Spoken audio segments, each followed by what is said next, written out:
to the Hearts Rise Up podcast. I'm Ann Sari, your host for this episode.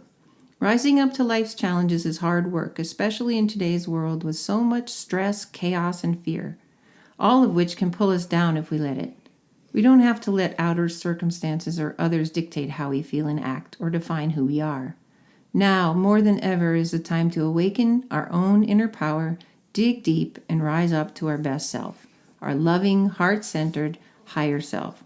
That's what Hearts Rise Up podcast is all about. When we tap into our own inner power, we elevate ourselves, our life, and the world around us. It's that simple. So let's get right into today's episode.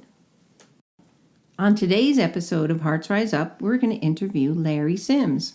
Larry was born in Jackson, Mississippi, as a post-war baby boomer and into a Christian household via Southern Baptist orthodoxy. Bullied through his early years, he finally found refuge when discovering music. After receiving an undergrad and graduate degrees in music education, Larry taught for 30 years as a high school band and orchestra director. He retired from teaching and then worked in the retail trade for a decade before fully retiring. And now he's here to join us on Hearts Rise Up. Welcome, Larry. Thank you. Are you ready to rise up to your best self today to inspire our listeners? That is my intention. Well, we're glad about that.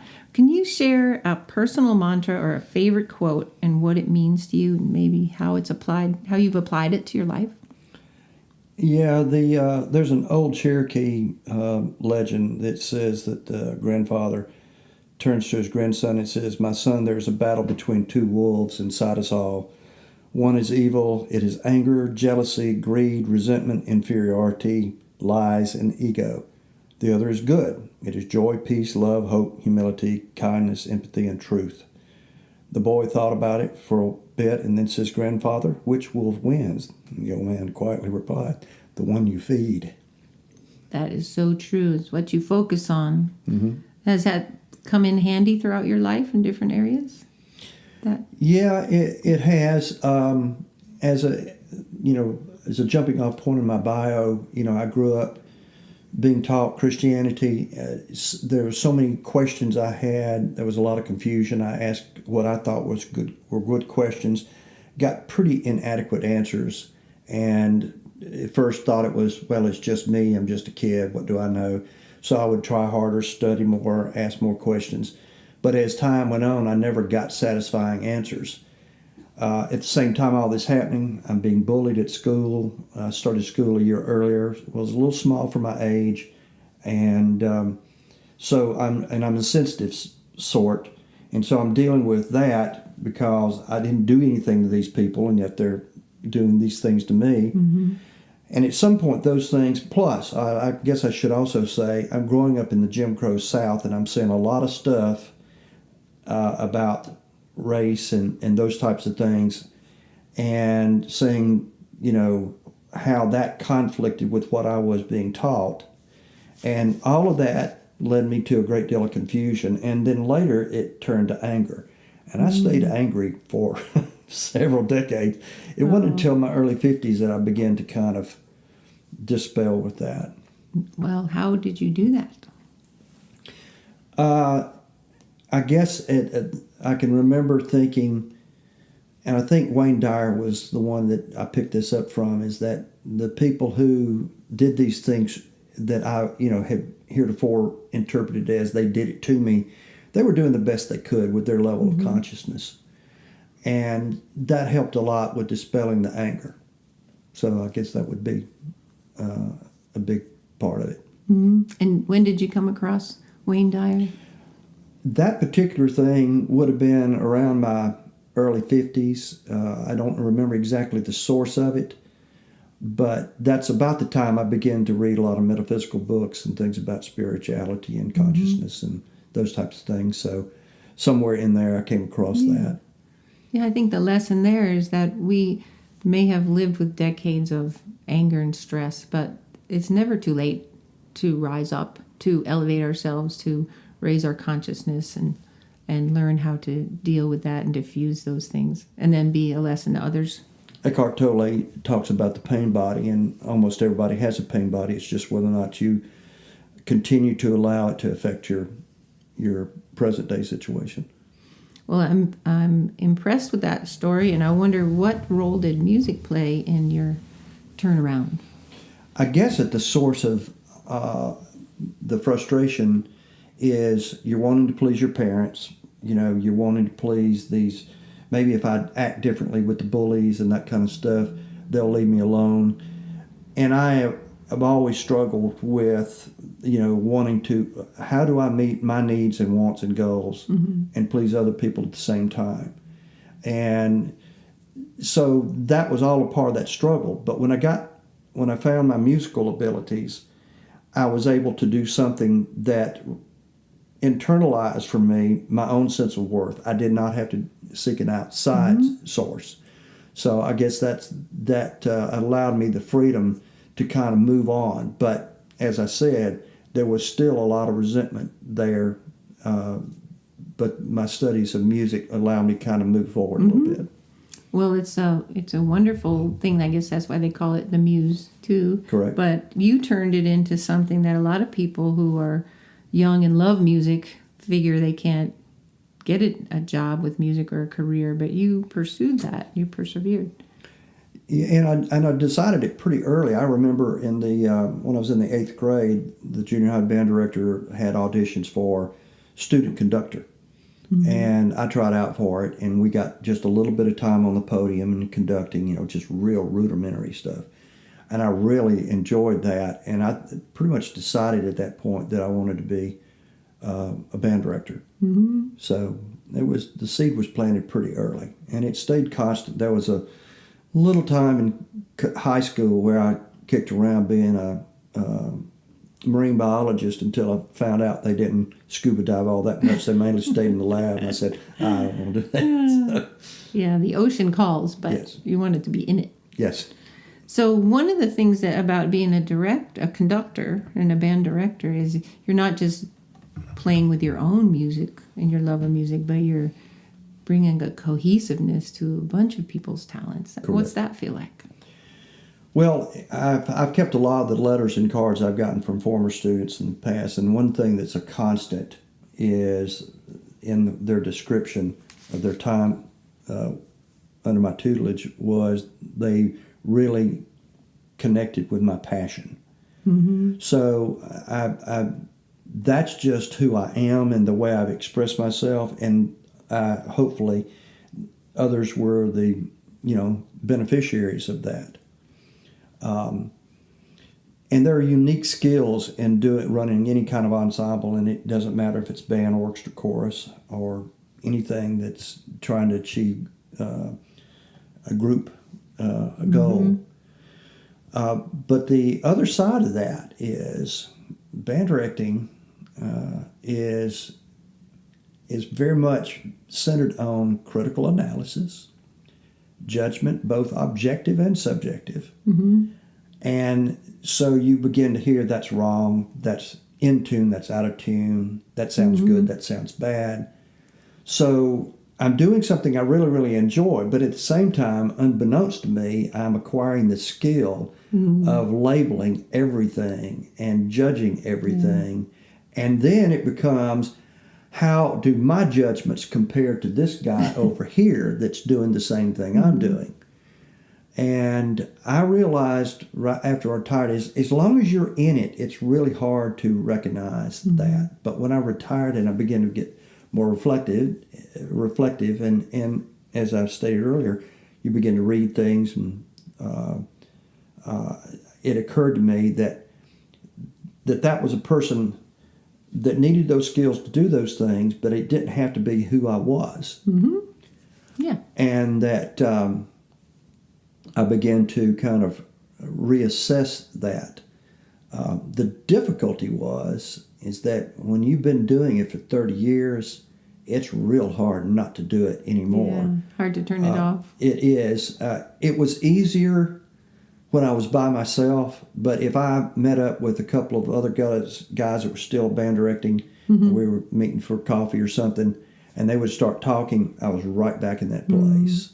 Because that's the way my brain was wired. And so I've had to work at rewiring my brain, in a sense. Yeah, thank goodness for neuroplasticity, right? Absolutely. That we can do that. And that'll be important in one of the books I recommend. Oh, okay. I'm looking forward to hearing that.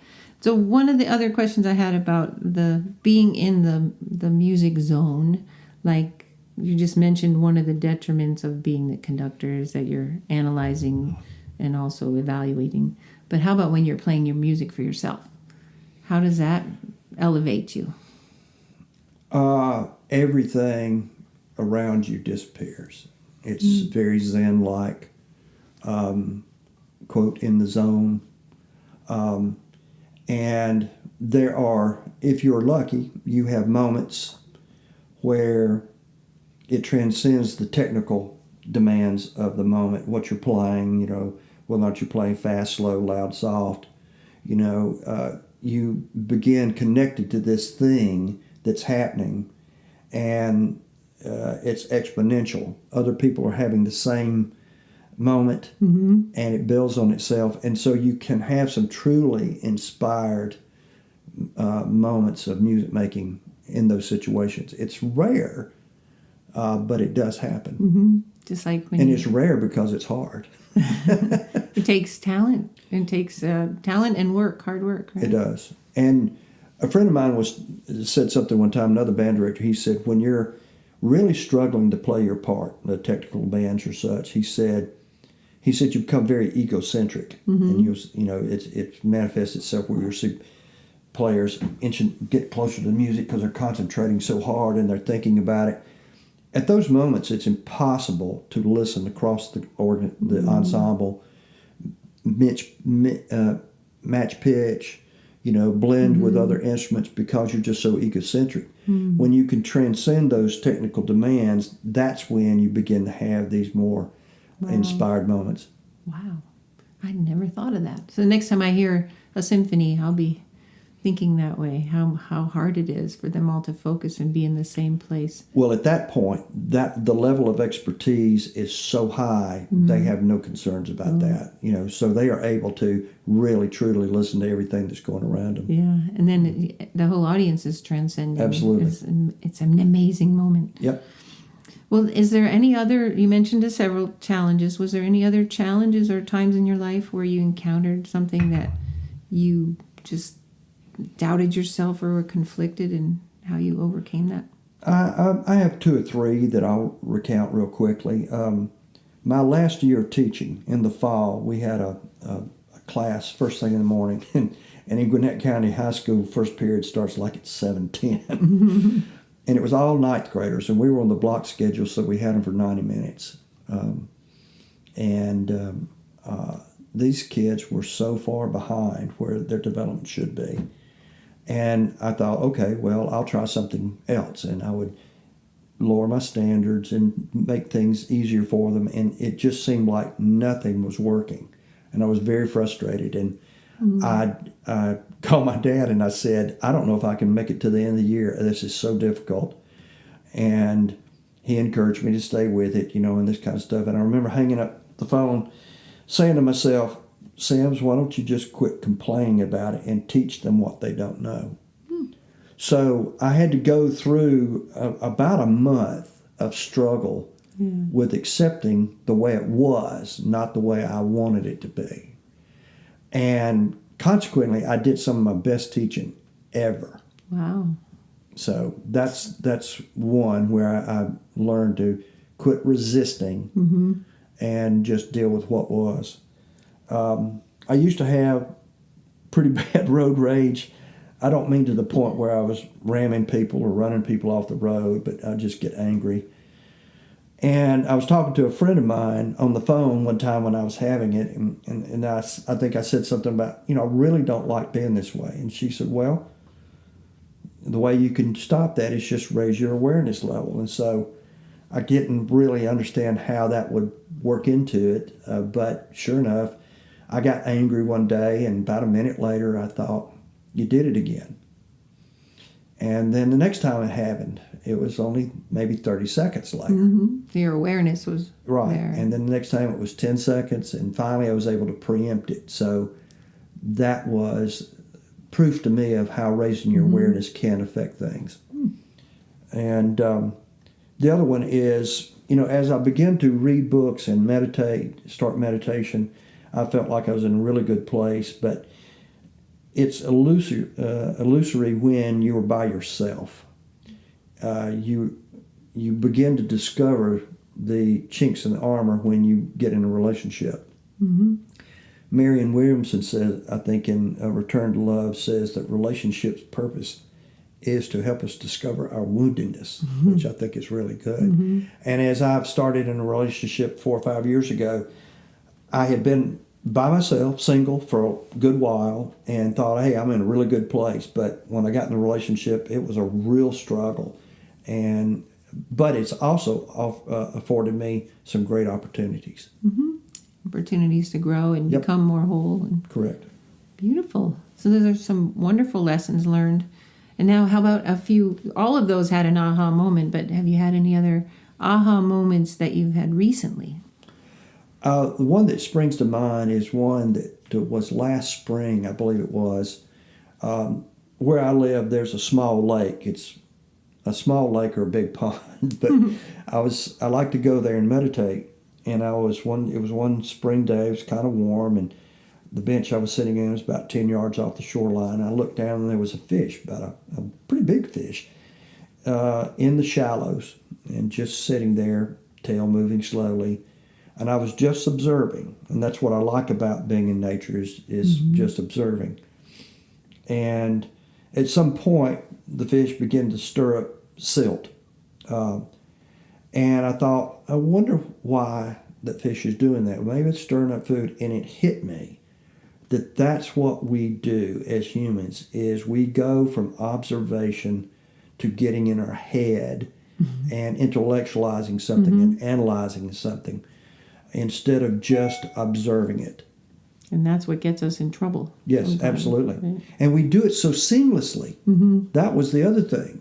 And I realized that's what we as humans do pretty much our entire waking hours. Mm-hmm.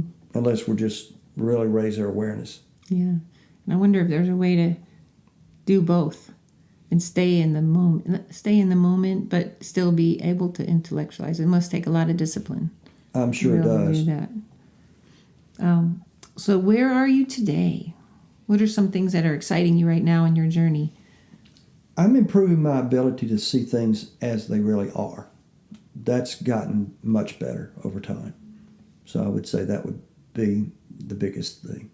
And do you apply it to anything in particular? Maybe, I know you work out and you still play music.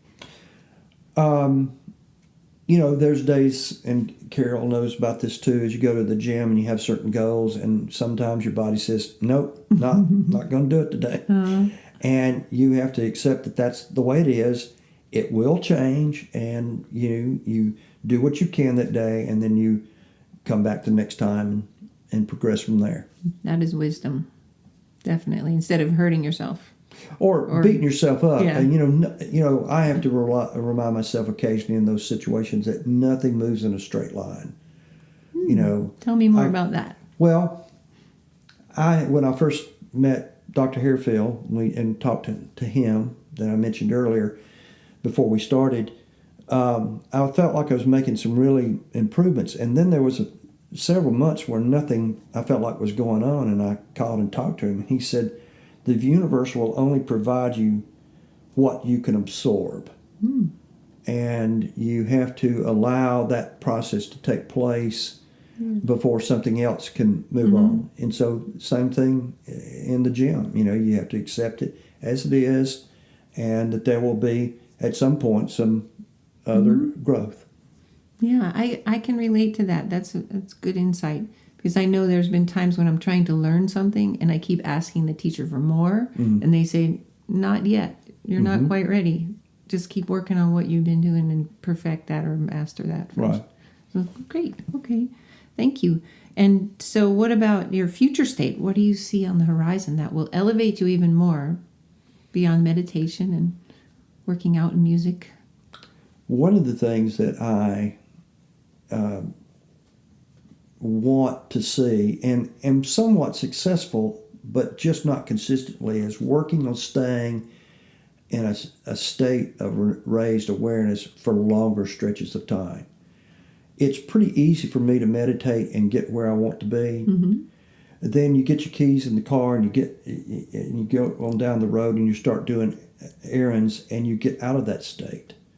And I want to be able to stay in that state for longer stretches and not just within the confines of meditation. So that's something that I hope to continue to grow in. That state of observation. Yes. So not. And it's weird. On occasion, I will have awareness. I'm driving, and there's traffic, and I'm thinking about how much traffic there is, or the weather, or where I've got to go, and that kind of stuff. And if I start breathing and follow my breath, just like I do in meditation, I go right back there. Excellent. So that's a training. We're training our body. It's a physiological thing. That's beautiful. So how did you come around to meditation, and what books or what techniques inspired you and made it easy? Because everybody does. There's so many different ways to meditate. What works for you? Well, it started when I started getting interested in spirituality and related topics. I read lots of books. And boy, I had it down in my head, but at some point I realized the books were all pretty much saying the same thing, and that another book was not going to get me any closer to it. That at some point I had to have a practice. Right. That's a good aha moment there. Yes. So I started meditation. A friend of mine gave me, I think it was one of Deepak Chopra's earliest love meditation CDs. And I went through it, and one of the things that impressed me is I tried meditation in my 40s, and I got real frustrated because I couldn't stop myself from thinking, my mind going. But Chopra said in the narration on it was either first day or second day, that you cannot not think, but what you can do is not react to what you're thinking. And that if you just observe your thoughts, they just kind of dissipate. And lo and behold, that worked. If you don't engage in it, they just kind of dissipate. So I realized why I had not been successful in meditating a decade earlier, is that I thought I was going to achieve this state of no thought. So meditation came after I read books, and when I began to realize the effect it had on me, then it was obviously something I wanted to continue. So it's been practical for you. Yes, very practical. And now we're seeing it in more and more places. They're advising it in daycares and businesses and mindfulness.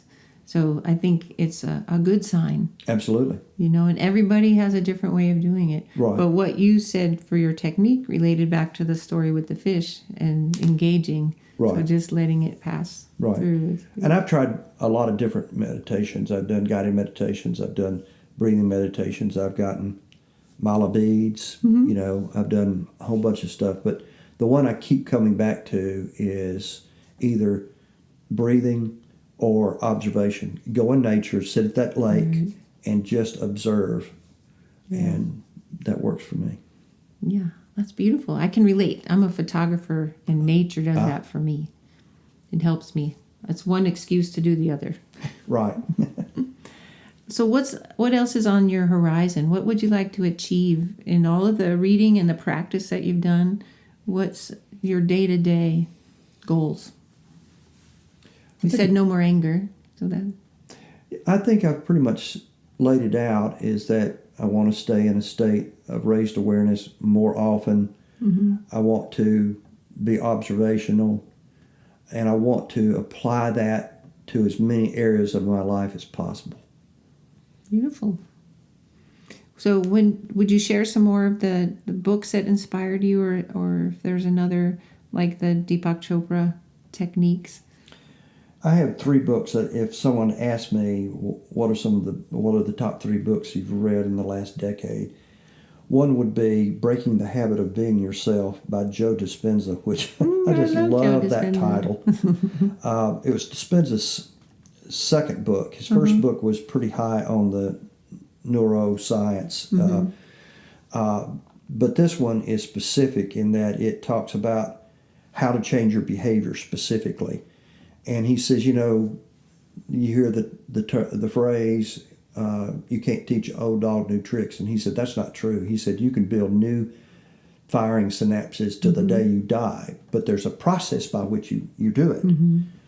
And he says, basically, it's about rewiring your brain, because the brain is lazy. The brain wants to fire down the same synapses it does, for the longest time. But he also makes the point that your behavior is driven by your emotions, and your emotions are driven by your thoughts. And so to change your behavior, you've got to reverse engineer that in a sense. That's a good way to put it. But I also came away with, although I don't remember him specifically saying this, is that the individual must desire to change their behavior. If that doesn't take place, none of the rest of it matters. There's a book by Neil Donald Walsh, who's famous for the Conversations with God books, called When Everything Changes, Change Everything.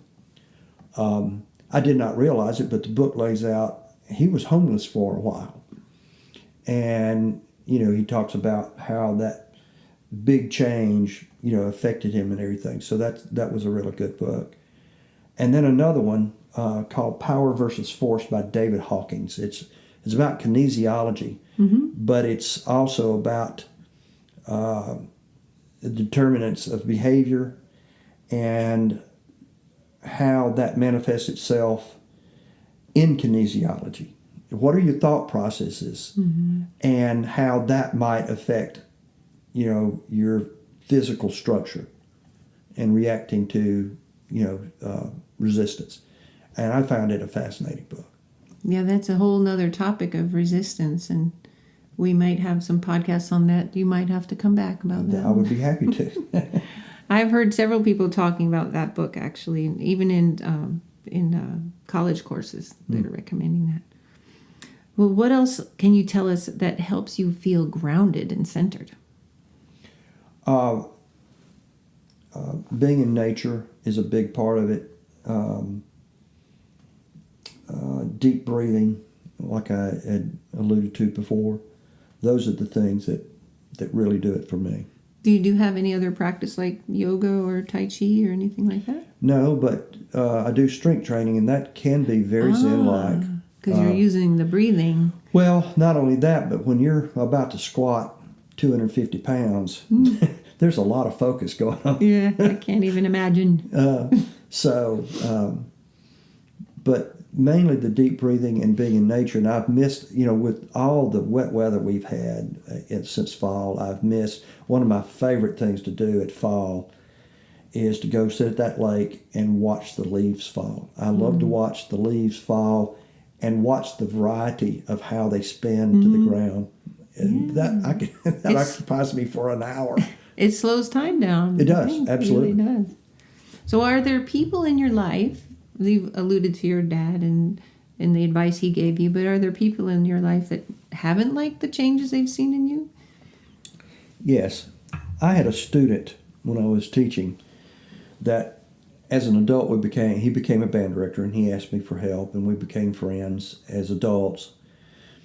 And not too long ago, less than 6 months ago, he stopped contacting me, and I finally cornered him about it. And he said that he was real disappointed in me. He felt I had lost my mojo, as he put it. And it was very hurtful and confusing, because I thought we had the kind of adult relationship that I thought would kind of last forever. But I realized as he, talked more about why he had broken off contact, I realized that one of the things that he really liked about me was when I was the band director, analytical, clinically dissecting things, and he admired me for that, and that's the kind of band director he was. Now, he later got out of teaching and became a lawyer, which uses a lot of the same skills. Yeah, analytical. And I think when I began to change in my 50s, he felt like the commonality we had shared was disintegrating. rather than saying, he's my friend, this is the journey he's on, this kind of stuff. So that's the clearest example to me because it's most recent, but it was also the most telling, I guess. And one of the things you just said, it's kind of like there are people who are seasons in our life. So, and it goes back to the philosophy of we have to accept where we are right now. And people come into your life for a reason, and they don't always stay. But whatever time they are in your life, they're serving a purpose. Right. And as much as you may not want it to change, that's the way it is. Right. So no sense wasting time on regret. Right. Okay, so what is some of the best advice you've received from someone? You talked about your dad there too, but what's some recent advice you received? A lot of time when I am talking to Dr. Harefield and I'm talking to him about something that's going on with me, and I'll make the mistake of saying, I don't understand why this is happening or something to that effect. And he says, no, don't ask why. That gets you right back into your head. He says, ask what is the opportunity for growth. So that is something I have become more and more aware of within myself. And I'm making some strides in that. That's excellent. Yeah, somebody recently said, take the words can't and should out of your vocabulary. Right. Well, Western civilization has, ever since the Enlightenment has put a huge emphasis on the analytical mind. And I'm not so sure it's always served us well. It has its purpose, but, in times of struggle, maybe, but not the day-to-day. Right. So what another thing I'd like to find out is in terms of letting our audience know if there's some tips or advice, just something, a nugget here or there that you could give to our audience as they're listening now, what would you say to them about rising up? Resist the urge to control others. Wow. I kind of noticed 10 or 15 years ago that all the conflicts I could observe, whether they were interpersonal or group to group, state to state, country to country, all at their core had the desire of one group wanting to control the behavior of another group. And then I recalled Gulliver's Travels by Jonathan Swift. Gulliver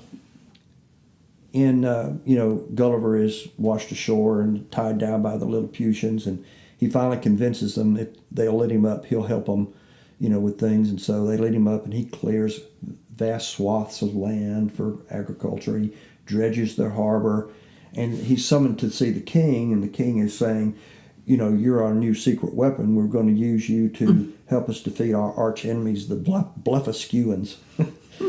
and Gulliver asked the king, well, why are you at war with them? And he says, because they're barbarians.